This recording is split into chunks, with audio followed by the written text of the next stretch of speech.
একটি বোন তার ভাইয়ার মৃত্যুর ঘটনা আমার ইনবক্সে শেয়ার করেছেন। আসসালামু আলাইকুম ভাইয়া, আমি আমার ভাইয়ার মৃত্যুর ঘটনা শেয়ার করতে চাই। আমরা আল্লাহর রহমতে 2 বোন 6 ভাই ছিলাম। আমার সবার ছোট ভাই আমার 3 বছর বড় ছিল। আমার সবথেকে প্রিয় ছিল 2021 সালে। আমার ভাই এক বাইকের দোকানে কাজ করত।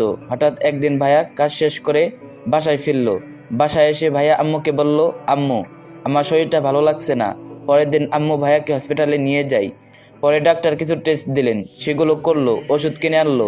ভাইয়া এমন হয়ে গেল, ভাইয়ার ঘাড় বাঁকা হয়ে গেছে, সোজা করতে পারছিল না। সারা দিন রাত ঘাড় বাঁকা করেই রাখে, সোজা করতে পারে না। পরে 2 দিন ধরে ভাইয়াকে ওষুধ খাওয়ানো হয়। পরের দিন সকালে আমি মক্তবে আরবি পড়তে যাব, উজু করে আসলাম।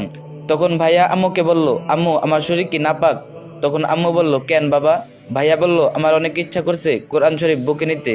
তখন আম্মু বলল, আচ্ছা আমি উজু করে আসি। আমি বললাম, আম্মু আমার অজু আছে, আমি কোরআন শরীফ ভাইয়ার বুকে ধরি। আম্মু বলল, আচ্ছা। পরে আমি 10 মিনিট কোরআন শরীফ ভাইয়ার বুকে ধরলাম। এরপর আমি আরবি পড়তে চলে যাই। আরবি পড়ে এসে শুনি ভাইয়াকে নিয়ে আবার হসপিটালে গেছে। এরপর দুপুর 1টা বাজে, শুনি ভাইয়া আর নেই। পরে ভাইয়াকে বাসায় আনা হয়। আমরা ঢাকায় থাকতাম, তাই ভাইয়াকে ঢাকা জানাজা পড়ানো হয়। জানাজা পড়ানো শেষ করে আমরা ভাইয়াকে নিয়ে গ্রামের বাড়ি চলে যাই। সেখানে গিয়ে ভাইয়াকে আবার জানাজা পড়ানো হয়। এরপর ভাইয়াকে দাফন করে ফেলে। আমার ভাইয়ার কি কপাল ছিল, মৃত্যুর কিছুক্ষণ আগে কোরআন শরীফ বুকে নিয়ে গেছে। তখন ভাইয়াকে গোসল করানো হয়।